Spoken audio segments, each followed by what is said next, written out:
Hola alumnos, ¿qué tal? ¿Cómo andan? Este es el primer video tutorial que veremos en el taller y el tema a tratar es los PLC, los controladores lógicos programables. Comencemos. Vamos a definir primero lo que es un PLC. Es un dispositivo industrial electrónico que utiliza memorias programables para almacenar instrucciones de usuario y así controlar procesos industriales, máquinas y dispositivos mediante entradas y salidas digitales o analógicas. En la figura podemos ver el controlador y las entradas analógicas digitales y las salidas digitales. Vamos a ver ahora las señales que procesa un PLC. Primeramente veremos las señales digitales. ¿Qué es una señal digital? Una señal digital es una señal eléctrica que solamente toma dos valores que representan los estados lógicos 0 y 1. Este tipo de señal eléctrica permite representar el estado de algunos dispositivos como interruptores que pueden estar abiertos con un estado lógico 0 o cerrados con el estado lógico 1, o también se le puede llamar energizados con un estado lógico 1 o desenergizados con el estado lógico 0. A continuación vemos la representación de una señal digital donde están representados el 0 lógico y el 1 lógico. Si el PLC o logo se conecta a 220 volt y las entradas y salidas se conectan, el 0 lógico representará una tensión de 0 volt y el 1 lógico representará una tensión de 220 volt en alterna. Ahora, si el PLC se conecta a una tensión continua, por lo general 12/24 volt, el 0 lógico representará 0 volt y el 1 lógico representa aproximadamente los 12 o 24 volt. Vemos acá que es una señal discontinua en el tiempo. Seguimos. Si hablamos de señales analógicas, una señal analógica es una señal eléctrica variable en el tiempo y puede tomar cualquier valor dentro de un rango determinado. Los tipos de dispositivos que proporcionan este tipo de señal son aquellos que detectan o miden variables de procesos como temperatura, presión, flujo caudal, nivel, velocidad, etc. A continuación vemos la representación de una señal analógica que toma infinitos valores, vemos que es continua a lo largo del tiempo, y en este caso el sensor analógico es un sensor de temperatura. Continuamos. ¿Qué son las partes de un PLC? Bueno, un PLC es como si tuviéramos una microcomputadora. Por lo tanto, sabemos que en una computadora tenemos hardware y tenemos software. Si hablamos de hardware, es la parte física tangible del dispositivo donde se encuentran alojados los distintos bloques que hacen posible el correcto funcionamiento del dispositivo, en este caso el PLC, como por ejemplo la batería, los módulos de memoria, los módulos de entrada y salidas análogas y digitales, etc. El software, en cambio, es la parte no tangible, es decir, son los programas cargados en los bloques de memoria, así como también las instrucciones alojadas en la memoria ROM del sistema. Vamos ahora a las estructuras de un PLC. La estructura interna está compuesta de dispositivos electrónicos para poder alojar las instrucciones básicas del funcionamiento del PLC, así como las unidades para procesar instrucciones de un programa precargado y realizar las tareas especificadas en él. A continuación veremos un diagrama en bloques de la estructura interna del PLC. Tenemos el PLC, tenemos Dentro de la CPU, de la unidad central de proceso, el microprocesador, que es el cerebro del sistema, la memoria RAM, donde vemos que tiene conectada una batería, la ROM, la E cuadrado PROM, la interfaz, ¿sí? Y después, afuera de la CPU, contamos con la fuente de poder o alimentación, los módulos de entrada, los módulos de salida y los módulos funcionales. Todo este sistema, como vemos, se comunica por medio de un bus, en este caso del rack, si hablamos de los módulos de entrada, de salida y funcionales, y de un bus interno, si estamos hablando de todos los dispositivos que componen la CPU. En la interfaz se puede conectar una computadora, un teclado o pantalla o otro PLC. Y sobre los módulos de salida y entrada tenemos los captadores, que son los sensores, y los actuadores. Comencemos primero con la fuente de alimentación. La fuente de alimentación es una unidad donde, a través de una tensión externa o exterior, como por ejemplo, tenemos 220 volt en la alterna o 12/24 volt en continua, se le provee energía necesaria al PLC para su funcionamiento.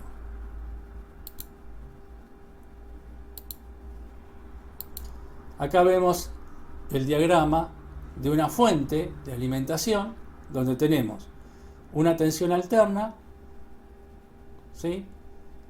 Luego viene un transformador, lo que hace el reductor, lo que hace este transformador es los 220 volt de alterna que tenemos en la red, lo pasa a una tensión más pequeña de alterna.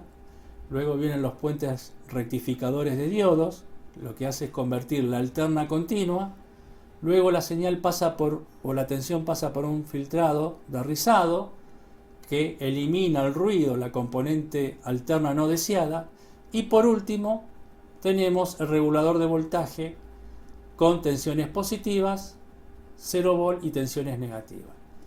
Acá en este sector es donde pueden representar los 12/24 volt de continuo.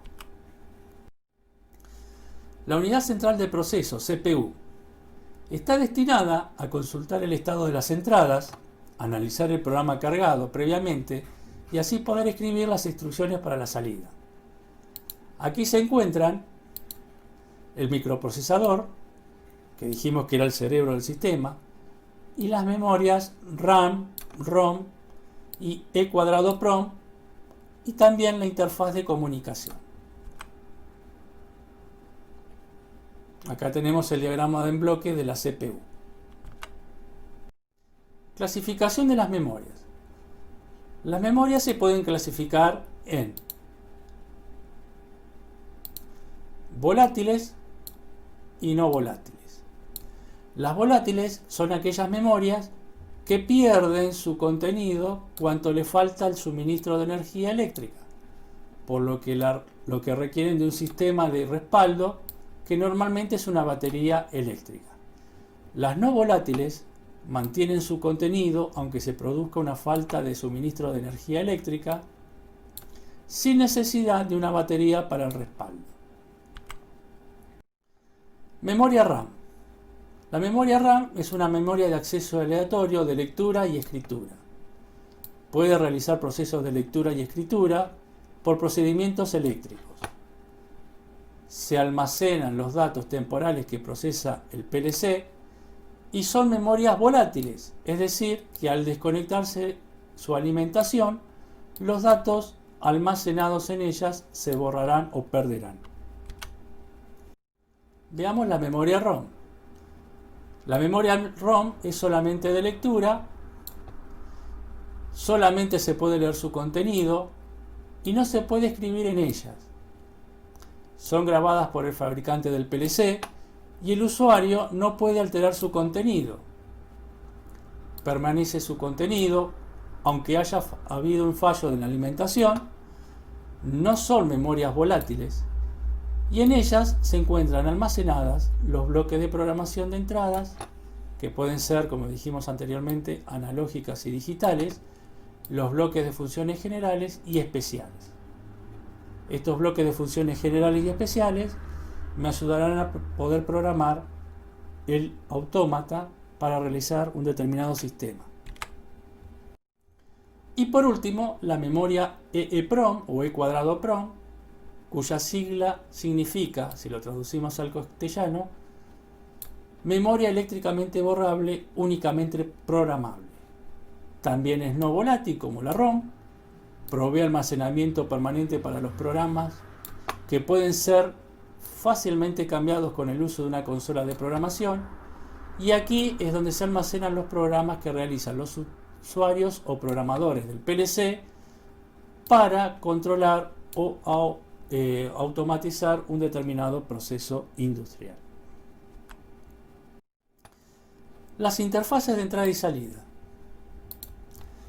Una interfaz de entrada y salida es una interfaz destinada a comunicar el PLC con el entorno, recibiendo y enviando respectivamente información o instrucciones que después serán comparados en el CPU, donde se realizarán acciones contempladas en el programa. La interfaz de entrada comunica el PLC con dispositivos de entrada como por ejemplo los llaves o pulsadores, sensores digitales y analógicos. La interfaz de salida, en cambio, comunica el PLC con dispositivos de salida como por ejemplo contactores, relés, bomba de líquidos, motores, indicadores lumínicos, electroválvulas, sirenas, solenoides, etc. Vamos ahora a la estructura externa. Como lo indican las siguientes figuras, es lo correspondiente a los módulos de entrada y salidas digitales, fuente de poder, carcasa, indicadores LED, y contiene los elementos netamente tangibles del PLC. Acá vemos el módulo de entrada conectado a sensores digitales como pulsadores, por ejemplo, switch. Acá vemos el módulo de entrada del PLC conectado a un sensor analógico que es de agua o nivel. Y en esta figura vemos el módulo de salida conectado a los relés, a una luz peloto, a los contactos de otro relé, y en este caso a un traductor, y del traductor a una electroválvula. Los tamaños del PLC. Bueno, existen varios tamaños. Se dividen en micro, donde consta de menos de 32 entradas y salidas, pequeño, donde el PLC tiene menos de 129 entradas y salidas, mediano, menos de 1024 entradas y salidas, y los PLC grandes, típicamente más de 1024 entradas y salidas. El micro PLC es el logo que tenemos acá, los pequeños son estos dos que tenemos acá, ¿sí? El S200, y los medianos están comprendidos entre el S7 1200 y el grande son los S7 1500. Tipos de salidas del PLC. Las salidas de los PLC pueden ser salida relé, donde dijimos que tenemos al micro PLC logo Siemens, cuya figura es la que estamos viendo acá, y esta sería la arquitectura interna de la conexión de las salidas a relé. Tenemos también PLC de salida transistores. Tenemos un ejemplo de la misma empresa Siemens, el PLC S7 1200, donde vemos que las salidas se conectan a transistores. Y tenemos la salida a tiristores, que si hablamos de Siemens estamos hablando del modelo Simatic S7 1500, donde acá vemos los componentes tiristores de la salida.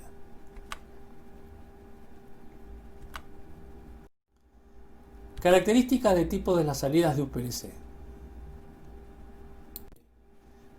Como podemos ver, tenemos la salida de relé micro logo Siemens. Son salidas de respuestas más lentas y tamaños más grandes comparado a los PLC con salida a transistores y tiristores. Poseen desgaste mecánico. Son menos sensibles a sobrecargas que los PLC con salida a transistores y tiristores. Posee menor disipación de potencia que la salida de transistores y tiristores, y son menos sensibles a sobrecargas y a perturbaciones en la alimentación, como pueden ser ruidos y fenómenos parásitos. Si vamos a las salidas a transistores y tristores, acá vemos los modelos de los PLC, tenemos como ventaja mayor rapidez de conmutación, tienen ausencia de desgaste mecánico, tamaño más reducido comparado con los PLC con salida a relé, son más sensibles a sobrecargas con difícil protección, eso sería una desventaja, y son más sensibles a perturbaciones en la alimentación, como por ejemplo ruidos y fenómenos parásitos, que sería otra desventaja de usar salidas a transistores y triac o tiristores. Y poseen mayor disipación de potencia, eso es una ventaja. Bien, las conclusiones finales del uso del PLC: poseen bajo mantenimiento y son de fácil uso, tienen varias aplicaciones o usos, como por ejemplo en domótica, donde se lo puede, usar como control de calefacción y aire acondicionado, apertura y cierre de portones eléctricos, entre otras aplicaciones, y en la automatización de procesos industriales en grandes plantas o industrias. Se los introduce en la industria automotriz, en la industria petroquímica, en la industria metalúrgica, etc. Bueno, hasta aquí hemos visto un pequeño tutorial introductorio al logo o al PLC. Muchas gracias.